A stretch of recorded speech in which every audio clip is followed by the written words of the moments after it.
group. Now, my name is Ashley Zerfos, and I'm here to give you a little background on our writer, Mercy Otis Warren. She was a poet, dramatist, satirist, patriot propagandist, and a historian, all at a time when women, if they even wrote, were confined to writing religious subject matter or what's called bell letters, which is writing valued for its aesthetic qualities, not necessarily for being informative or teaching a moral. She was born in 1728. She was the third child of James Otis and Mary Allen, who lived near Plymouth. Her father was a farmer, a merchant, and an attorney, and was elected to the Massachusetts House of Representatives in 1745. Now, he was an educator himself, and he highly valued education for his two sons, Joseph and James. So he hired Reverend Jonathan Russell to prepare them for college, but eventually the eldest son, Joseph, decided, I don't really want to go to college, and Mercy was allowed to take his place, and she studied the same curriculum as her older brother, James. She became an exceptional student and took a liking to history, especially political history. And she also studied literature and became a very skilled writer and a rhetorician like her brother. In 1754, she married one of her brother's classmates, James Warren, who was also a Plymouth farmer, and they had a long, happy marriage and raised 5 sons together.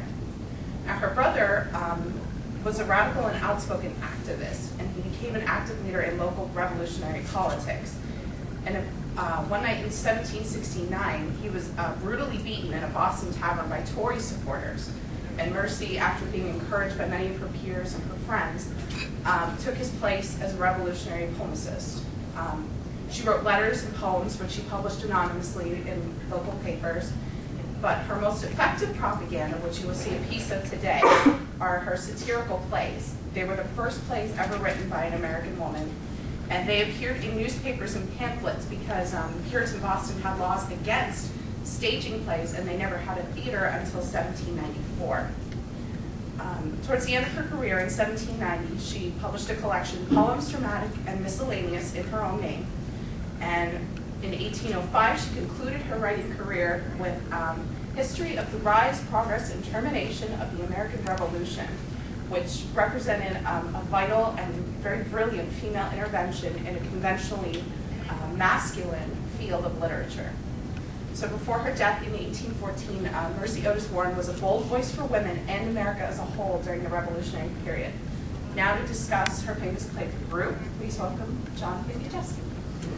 I'm Jonathan. I'll just give you a little bit of background on the play we're reading. It's The Group, is what it's called. It was first published in January of 1775, and it's a satire of the British Tory system in Boston. It was inspired by 2 events. It was inspired by the Boston Tea Party, you all know what that is, and the Intolerable Acts, which were 3 acts that the British government put on Massachusetts, only on Massachusetts, after the Boston Tea Party happened, to take away Massachusetts' rights to govern themselves. The governor was replaced with a new governor, Thomas Gage. He was also the commanding general of all of the British forces in the colonies at that time. This is 1775, a year before the Declaration was signed. It's a satire, and the scholars have linked every single character in the play, and there are about 20 of them, to specific British Tories. Tories were British colonists that were still loyal to the British Crown. They've linked all of them to Tories ranging from the governor and his chief justice to secretaries of people that aren't really important. Won't go into all of them. Just everyone here is representing someone that was a real historical figure. A couple things. The scene we're presenting is from Act 2, Scene 2. Act 1, you meet some different characters, and some of these characters, and the way Warren's play works is she brings out, with her satire, she brings out the illogical and paradoxical nature of the Tory argument. At one point, the Tory characters are saying that they'd much rather be like the Roman Emperor Nero, who played fiddle while Rome burned around him, than be like Brutus or like Mark Antony. Another time he says that they'd rather be, or that they say they'd rather be like Machiavelli rather than John Locke. John Locke was the inspiration for the Declaration of Independence and Jefferson, Adams were Locke readers, Machiavelli was end justifies the means. So with that, we'll have everyone here introduce themselves and who they're playing, and we'll begin the play for you. I'm Kendall Jamola. I'm playing Secretary Duke. I'm Brittany Grisanti. I'm playing Jonah Meager. I'm Morgan Palermo, and I'm playing Hadol. I'm Michelle Anthony. I'm playing Collateralis. I'm Victoria Hefner. I'm playing Scylla. I'm Chelsea Sheck, and I'm playing Hasselrod. I'm Ashley Flaherty, and I'm the lady. Back and enjoy. Enough of this. 10,000 harrowing cares tear at my peace and swell my anxious breast. I see some mighty victim must appease an injured nation, tottering on the verge of wide destruction.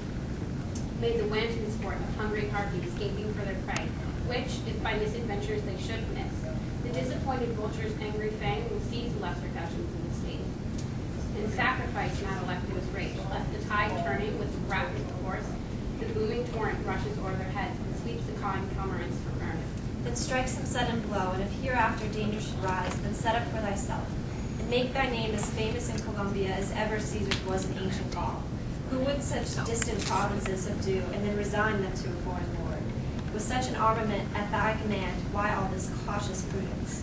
I wish only to serve my sovereign well.